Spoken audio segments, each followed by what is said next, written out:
இன்றைக்கு 27 வருடங்களாக நான் இறைவார்த்தையை பகிர்ந்து கொண்டிருக்கின்றேன். நான் ஆரம்ப காலத்தில் இறைவார்த்தையை பகிர்ந்து கொண்ட எனது பங்கிற்கு நான் செல்ல சந்தர்ப்பம் கிடைத்தால் அங்கு இருக்கும் சில மக்கள் எவ்வளவு தூரம் எனது பகிர்வு அவர்களை பாதித்திருக்கின்றது என்பதை காட்டுவதற்காக சொல்வார்கள், ஃபாதர், நீங்கள் 2000 சொன்ன ஒரு கதை இன்னும் ஞாபகத்தில் இருக்கு. பிரசங்கத்தில் நீங்கள் சொன்ன கதை இன்னும் ஞாபகம் இருக்கு.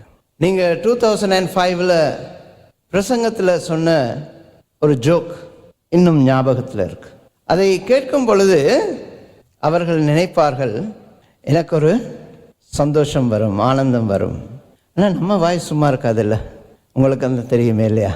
நான் கேட்பேன், சரி கதை இருக்கட்டும், அந்த பிரசங்கத்தில் நான் ஒரு செய்தி சொல்லியிருப்பேன்ல, அந்த செய்தி ஞாபகம் இருக்கா? செய்தியா? அதெல்லாம் ஞாபகம் இல்லை ஃபாதர். சில வேளைகளில் நாங்களும் இந்த உவமைகளை ஞாபகம் வைத்திருக்கின்றோம். இன்று கிறிஸ்து நமக்கு சொல்லும் இந்த உவமை எத்தனையோ வாட்டி நீங்கள் கேட்டிருக்கிறீங்க இல்லையா? இந்த உவமை நமக்கு நன்றாக தெரியும். 4 விதமான நிலங்கள் இருக்கின்றன. அந்த 4 விதமான நிலங்களில் 3 விதமான நிலங்களில் விதைக்கப்பட்ட விதை எந்த விதமான பலனும் இல்லாமல் இறந்து விடுகின்றது, அழிந்து விடுகின்றது, பிரயோசனமற்றதாக இருக்கின்றது. கடைசியில் நல்ல நிலத்தில் விழுந்த விதை பயனளிக்கின்றது. அதில் கூட ஒரு சட்டில் மெசேஜ் ஒன்று இருக்கு. நல்ல நிலத்தில் விழுந்த விதை இயேசுநாதர் சொல்லிட்டு போயிருக்கலாம், பலன் அளிக்கின்றது. அவர் அதோடு விட இல்லை, சில 100 மடங்காகவும், சில 60 மடங்காகவும், சில 30 மடங்காகவும் அன்ரிட்டன், இயேசு சொல்லாத விடயம், சில 20 மடங்காகவும், சில 10 மடங்காகவும், சில ஏன் 1 மடங்காகவும் பலன் அளிக்கின்றது. இயேசு அதில் மிகவும் சட்டிலாக சொல்கின்றார், பலன் அளியுங்கள். அவர் இவ்வளவு பலன் அளிக்கின்றார், இவர் நிறைய பலன் அளிக்கின்றார், நம்மால் அது முடியாது. ஆகவே நம்ம வழியோரம் விழுந்த விதையாக இருந்துட்டு போவோம், பாறையில் விழுந்த விதையாக இருந்துட்டு போவோம், முச்செடியில் உள்ள விதையாக இருந்து விட்டு போகும். ஏன் அவ்வளவு தூரம் நம்மளால் பலன் அளிக்க முடியாது? இயேசு சொல்கின்றார், கனி கொடுங்கள், பலன் அளியுங்கள், நல்ல கனி கொடுங்கள், நிலையான கனி கொடுங்கள்.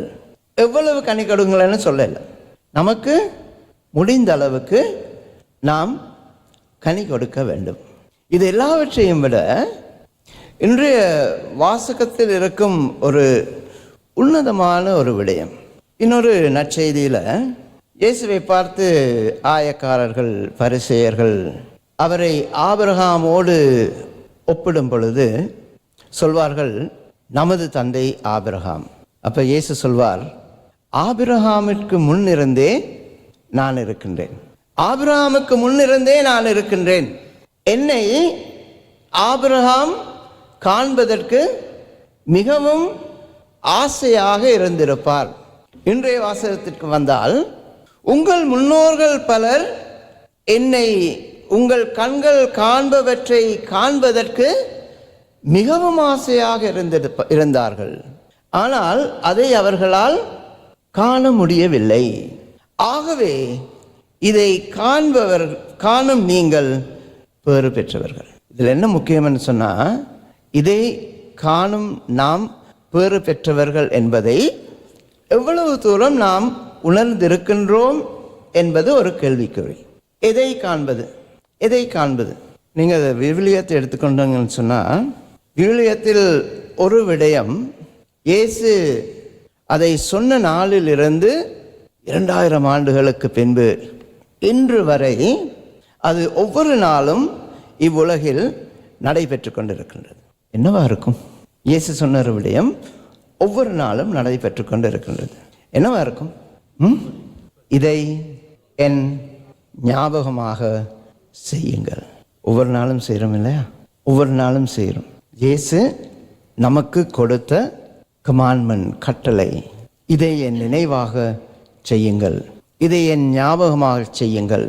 ஒவ்வொரு நாளும் அதை நாங்கள் செய்து கொண்டு இருக்கின்றோம். அதே போல இந்த உவமை, இன்று நமக்கு கொடுக்கப்பட்ட இந்த உவமை மற்ற உவமைகளை விட மிகவும் சிறப்பு வாய்ந்தது. அதற்கு 2 காரணங்கள் இருக்கின்றன. இயேசு சாதாரணமாக ஒரு உவமையை, ஒரு கதையை சொல்லிவிட்டு அதுக்கு திருப்பி எக்ஸ்பிளனேஷன் எல்லாம் கொடுக்கறதில்லை. ஏன்னு சொன்னால் உவமைகள் எல்லாம் செல்ஃப் எக்ஸ்பிளனேட்டரி. சில ஜோக்கை சொல்லிட்டு அந்த ஜோக்கை நம்ம விரிவுபடுத்தி சொல்லணும் சில பேருக்கு. அப்போ தான் சிரிப்பாங்க. ஓ அப்படியா என்று சொல்லிட்டு சிரிப்பாங்க. அப்போ அது ஜோக்காக இருக்குமா? இருக்காது. உவமைகள் என்று சொன்னால் அது கேட்ட உடனே புரிஞ்சுக்கொள்ளணும். ஆனால் இந்த உவமையை இயேசு சொல்லிவிட்டு சீடர்களுக்கு அவர் இதை மீண்டும் எடுத்துரைக்கின்றார். அதற்கு காரணம், இது மிகவும் ஒரு சிறப்பு வாய்ந்த ஒரு உவமை. உவமையில் என்ன சொல்கின்றார்? விதைப்பவன் விதைக்க சென்றார். அந்த விதைகள் சில வேளைகளில் வழியோரமாக விழுகின்றன, சில பாறையில் விழுகின்றன, சில நல்ல நிலத்தில் விழுகின்றன. ஆனால் முட்செடிகள் அந்த நிலத்தில் வளர்ந்திருப்பதால் அவை நசுக்கி விடுகின்றன. சில நல்ல நிலத்தில் விழுகின்றன. நம்ம அது கனி கொடுக்கிறத பகுதியை விட்டுட்டு இந்த நிகழ்ச்சி, விதைக்கப்படும் நிகழ்ச்சி, கிறிஸ்துவில் அன்புமிக்க சகோதர சகோதரர்களே, இதை என் ஞாபகமாக செய்யுங்கள் என்பதை போல் ஒவ்வொரு நாளும் இயேசு சொன்ன நாளிலிருந்து ஒவ்வொரு நாளும் இது நடந்து கொண்டு இருக்கின்றது. ஒவ்வொரு நாளும் இன்று வரை நடந்து கொண்டு இருக்கின்றது. இதை என் ஞாபகமாக செய்யுங்கள் இருக்குல்ல, அது கிறிஸ்துவுக்கு பின் 33வது ஆண்டிலிருந்து தான் நடந்தது. அது என்ன 33வது கணக்கு? இயேசு இறந்தது 33 நம்ம கணக்கு வச்சுருக்கிறோம். அதில் ஒரு மேத்தமேட்டிக்கல் பிரச்சனை ஒன்று இருக்குது. இயேசு பிறந்தது 0 ஆண்டிலிருந்து நம்ம நினைக்கிறோம். அது ஒரு சின்ன ஒரு இது இருக்குது. அது இயேசு பிறந்தது 3ஆம் ஆண்டு சொல்கிறாங்க கிறிஸ்துவுக்கு முன். அப்படின்னு சொன்னால் 30வது ஆண்டு. அதை விட்டுருவோம். நம்ம 33 வச்சா கூட அது 33வது ஆண்டிலிருந்து நடைபெற்று கொண்டு இருக்கின்றது. ஆனால் இது இந்த விதைப்பவனின் கதை, இயேசு இதை எப்போ சொன்னாரோ அதற்கு முதலிலிருந்து இயேசு ஞானஸ்நானம் பெற்ற நாளிலிருந்து ஒவ்வொரு நாளும் நடைபெற்று கொண்டு இருக்கின்றது. எப்படி நீங்கள் திருப்பலியில் உன்னதமான நிகழ்வு என்று சொன்னால் எதை சொல்லுவீங்க? திருப்பலியில் உன்னதமானது என்று சொன்னால் எதை சொல்லுவீங்க? நற்கருணை இல்லையா? திருப்பலியில் உன்னதமானது நற்கருணை. ஸோ சாதாரணமாக அந்த கானா ஒரு திருமணத்தில் கூட ஒரு வார்த்தை வரும்ல, நல்லதை முதல்ல கொடுப்பாங்க, அதுக்கு பிறகு தான் கொஞ்சம் குறைவானதை கொடுப்பார்கள். நீங்கள் நல்லதை வச்சுட்டு குறைவான தரத்தில் உள்ளதை கொடுத்துருக்குறீங்களே. ஸோ நீங்கள் நற்கருணை தான் முதன்மை என்று சொன்னால் திருப்பலி எப்படி ஆரம்பிக்க வேண்டும்? ரிவர்ஸ் பண்ணிடுவோமா? தமிழ் பூசல் அடுத்த வாரத்தில் இருந்து ஆரம்பத்திலேருந்து நற்கருணையிலே நம்ம ஆரம்பிக்கணும் இல்லையா? ஆனால் திருச்சபை ஆரம்பிப்பது இறை வார்த்தை வழிபாட்டில் இருந்து. திருச்சபை ஆரம்பிப்பது இறை வார்த்தை வழிபாட்டில் இருந்து. கவனமாக கேளுங்க. ஆரம்பிப்பது இறை வார்த்தை வழிபாட்டில் இருந்து. ஆனால் அந்த இறை வார்த்தை வழிபாட்டுக்கு முன்னே இன்னொரு சின்ன வழிபாடு இருக்கு. என்னது? பாவ மன்னிப்பு வழிபாடு. பாவ மன்னிப்பு வழிபாடு. நமது இதயங்கள் நல்ல நிலங்களாக மாற வேண்டும் என்று சொன்னால் நாம் இறைவனிடம் மன்னிப்பு பெற்றிருக்க வேண்டும், சமாதானத்தோடு இருக்க வேண்டும், ஒருவரோடு அன்புறவில் இருக்க வேண்டும். அப்படி அன்புறவில் இருந்தால் மட்டும்தான் நமது இதயங்களில் இறை வார்த்தை, அந்த விதை முளைக்கலாம். ஆகவே திருச்சபை நீங்கள் பூசைக்கு வந்தோன்னு பாவ மன்னிப்பு வழிபாட்டை கொண்டு வருவது கொஞ்சம் இழுத்தடிக்கலாம் அப்படியா? இல்லை. நாம் ஒருவரோடு நல்லுறவை புதுப்பிக்க வேண்டும். நானும் நீங்களும் நல்லுறவில் இல்லாவிட்டால், நான் உங்களை யாராவது ஒரு ஆளோட கோபமாக இருந்தால் நான் இங்கே நின்று பிரசங்கம் வைக்க முடியுமா? நான் கோபமாக இருக்கிறவங்க என்ன சொல்லுவாங்க அவங்க மனசில்? ஆமாம், பெருசா பிரசங்கம் வைக்கிறாரு, ஆனால் உள்ளுக்குள்ள வைராக்கியம். செய்ய முடியாது. ஆகவே திருச்சபை எனக்கு சந்தர்ப்பம் கொடுக்கின்றது, உங்கள் ஒவ்வொருவருக்கும் சந்தர்ப்பங்கள் கொடுக்கின்றது. உங்கள் மத்தியில் இருக்கும் கோப தாபங்களை, உறவு முறிவுகளை, மனதில் இருக்கும் சங்கடங்களை நாம் அகற்றிவிட வேண்டும். எனது சிந்தனையாலும் சொல்லாலும் செயலாலும் கடமையில் தவறியதாலும் எல்லாமே எடுத்தாச்சு. ஆகவே விசேஷமாக குடும்பங்களாக நீங்கள் வந்திருக்கிறீங்க, குடும்பங்களாக நீங்கள் திருப்பலியை ஒப்பு கொடுக்கிறீர்கள். ஒரே சமூகமாக நாங்கள் இருக்கின்றோம். நம்மிடம் இருக்கும் கோபங்களை தாபங்களை நாங்கள் முதலாக அது நம்ம இதயத்திலிருந்து எடுத்து விட வேண்டும். அப்பொழுதுதான் அந்த விதை முளைக்கலாம். அந்த பாவ மன்னிப்பு வழிபாடு அழகாக இருந்தால், நன்றாக இருந்தால், உண்மையானதாக இருந்தால், இறை வார்த்தை வழிபாடு மிகவும் உன்னதமானதாக இருக்கும். ஒவ்வொரு நாளும் இறை வார்த்தை நமக்கு எடுத்துரைக்கப்படுகின்றது. முதல் வாசகம் வந்து வாசிச்சிங்க, கேள்வி கேட்கலாமா? ரெண்டாவது வாசகம் கேள்வி கேட்கலாமா? வாசகம் வாசித்த பிறகு நீங்கள் என்ன சொன்னீங்க? பயப்படாமல் சொல்லுங்கள். ஆண்டவரின் அருள் வாக்கு. இதில் இருப்பது அவங்கள வசனங்களா? இல்லை, ஆண்டவரின் அருள் வாக்கு. அப்படின்னு சொன்னால் யார் நம்மோடு பேசுகிறா? இறைவன் நம்மோடு பேசுகின்றார். ஒவ்வொரு நாளும் பேசுகின்றார். வேறு வேறு விதமாக பேசுகின்றார். வேறு வேறு அழைத்தல்களை விடுகின்றார். வேறு வேறு விதைகளை கொடுக்கின்றார். சில நேரம் எனக்கு ரொம்ப கஷ்டமாக இருக்கும். ஆக்சுவலி அந்த பழைய லட்டின் பூசை இருக்குல்ல, அது போல் இருந்தால் நல்லாயிருக்கும். நம்மளை அங்கே வச்சுடுவாங்க, நம்ம இங்கே பார்த்துட்டு இருப்போம். மக்கள் என்ன செய்தாலும் நமக்கு தெரியாது. இங்கே ஆண்டவரின் அருள்வாக்கு வாசிக்கப்படும் பொழுது மக்களை பார்த்தா நமக்கு ஏரியல் வியூ ஒன்று இருக்கும், 360 டிகிரி வியூ ஒன்று இருக்கும். பேசிகிட்டு இருப்பாங்க. இங்கே கடவுள் பேசிகிட்டு இருக்கிறார், நம்ம அங்கே பேசிகிட்டு இருக்கோம், ஜோக் அடிச்சுட்டு இருப்போம். முடிந்தால் யாருக்கும் தெரியாத மாதிரி வாட்ஸ்அப்பில் ஒரு மெசேஜ் கூட அனுப்பிட்டுருப்போம். யார் இங்கே பேசிகிட்டு இருக்கிறா? ஒவ்வொரு நாளும் இறைவன் நம்மோடு பேசுகின்றார்.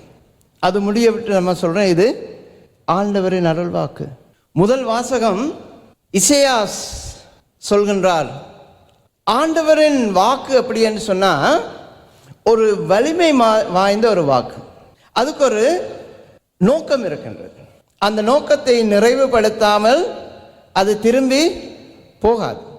ஸோ அப்படி பார்க்க போனால் அந்த பாறை நிலத்தில் வழியோரம் முள்செடி எல்லாம் எடுக்கப்பட்டு விட்டது. அப்படியெல்லாம் இல்லை. ஆண்டவரின் வார்த்தை மிகவும் சக்தி வாய்ந்தது. அது எதற்காக விண்ணிலிருந்து இறங்கி வருகின்றதோ அதை செய்யாமல் திரும்பி போகாது. யோவான் நற்செய்தி முதல் அதிகாரம் 14 வசனங்கள். வார்த்தை மனுவுருவானார், நம்மிடையே குடிகொண்டார். இசையாசுக்கு திரும்பி போங்க. இறைவனது வார்த்தை விண்ணிலிருந்து இறங்கி வருகின்றது, ஒரு நோக்கத்தோடு இறங்கி வருகின்றது. அந்த நோக்கத்தை அது நிறைவு செய்யாமல் திரும்பி அது இறைவனை நோக்கி போவதில்லை. இயேசு என்ன சொல்கின்றார்? விதை என்னது? வார்த்தை என்னது? வார்த்தை மனு உருவானால் நம்முடைய குடிக்கின்றார். ஆதியிலே வார்த்தை இருந்தார், வார்த்தை கடவுளோடு இருந்தார், வார்த்தை கடவுளாயிருந்தார், அந்த வார்த்தை கடவுளாயிருந்தார். படைக்கப்பட்ட அனைத்தும் அந்த வார்த்தையால் அன்றி படைக்கப்படவில்லை. வார்த்தை யார்?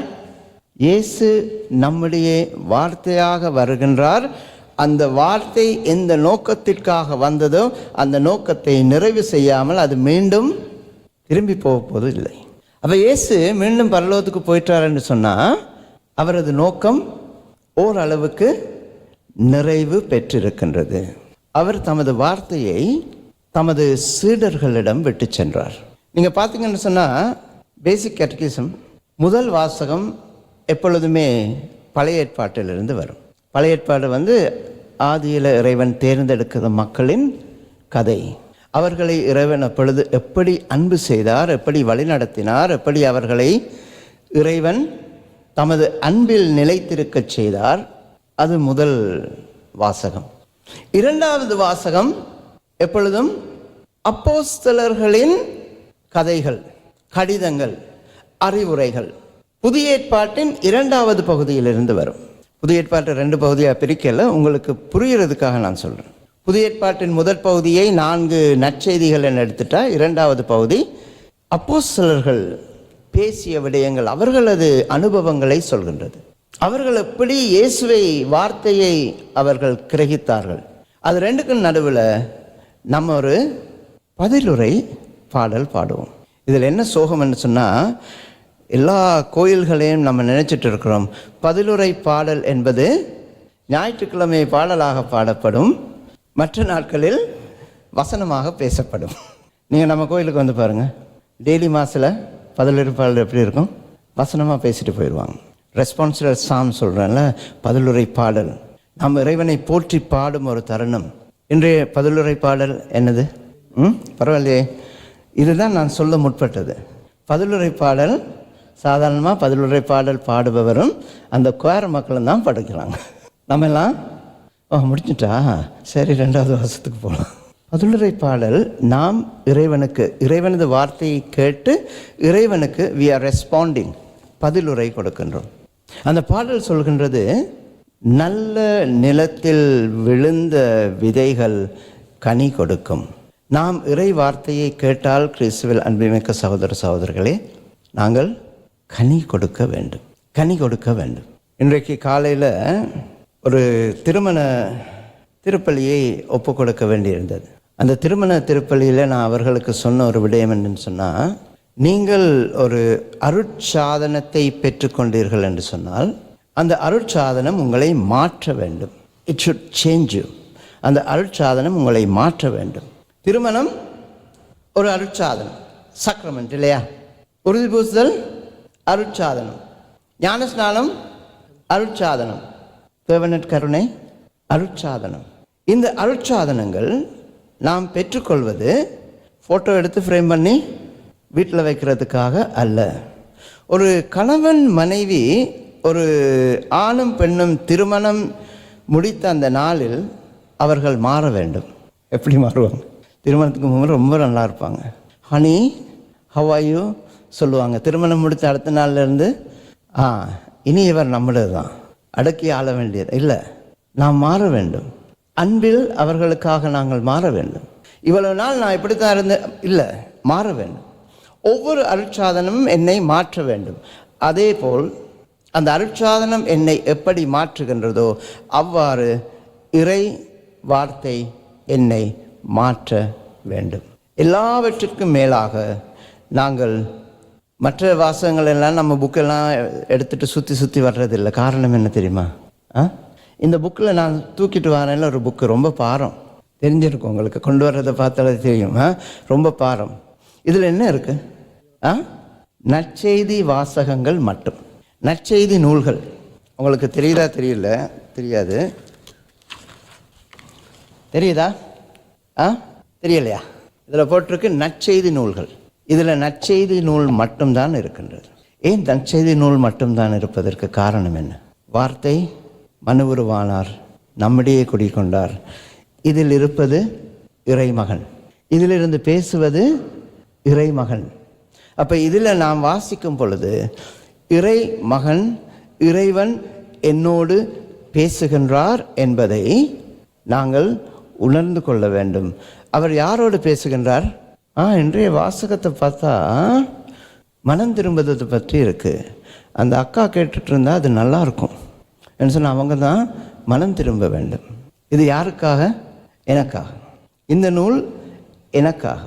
நான் வாசிக்கும் பொழுது அது எனக்காக, நீங்கள் கேட்கும் பொழுது உங்களுக்காக. உங்கள் வாழ்வில் ஒரு தாக்கத்தை, மாற்றத்தை அது ஏற்படுத்த வேண்டும். இவ்வளவு நாள் நீங்கள் எப்படி இருந்தீங்கன்றது முக்கியம் இல்லை, இனி நாம் எப்படி இருக்கின்றோம் என்பது தான் முக்கியம். நாம் 100 மடங்கு பலன் கொடுக்க வேண்டும் என்பது முக்கியம் அல்ல. 1 மடங்காக இருந்தாலும் அது நல்ல கனியாக இருக்க வேண்டும், நிரந்தரமான கனியாக இருக்க வேண்டும்.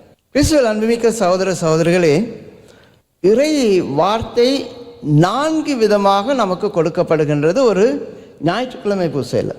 மற்ற நாள் பூசைகளில் 3 விதமாக கொடுக்கப்படுகின்றது. அதே நேரத்தில் திருப்பலி முடிந்து நீங்கள் போகும் பொழுது நீங்கள் இந்த இறை வார்த்தையை உங்கள் உள்ளங்களில் சுமந்து செல்ல வேண்டும். நீங்கள் இங்கேருந்து போகும் பொழுது இப்போ அந்த விதை யார்கிட்ட இருக்கு? இவ்வளவு நேரம் விதை உங்கள் உள்ளத்தில் போடப்பட்டது.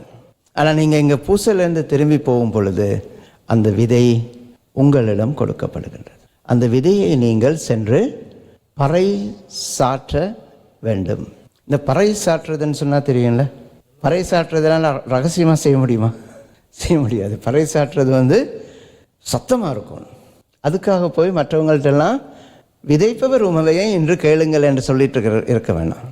நீங்கள் வாழும் வாழ்வில் இறை அன்பு, இறை கரிசனம், இறை கருணை மற்றவர்களுக்கு வெளிப்பட வேண்டும். இறை கருணையை மற்றவர்கள் எடுத்துக் கொடுக்க வேண்டும். இயேசு சொல்கின்றார், நீங்கள் பார்ப்பவை பார்ப்பதற்கு எத்தனையோ பேர் ஆவலாக இருந்தார்கள், நீங்கள் கேட்பவை கேட்பதற்கு எத்தனையோ பேர் ஆவலாக இருந்தார்கள், ஆனால் நீங்கள் பாக்கியவான்கள். பிரச்சனை என்னன்னு சொன்னால், இந்த பாக்கியம் நமக்கு ஒரு வாரத்தில் ஒரு நாள் கிடைக்கின்றது.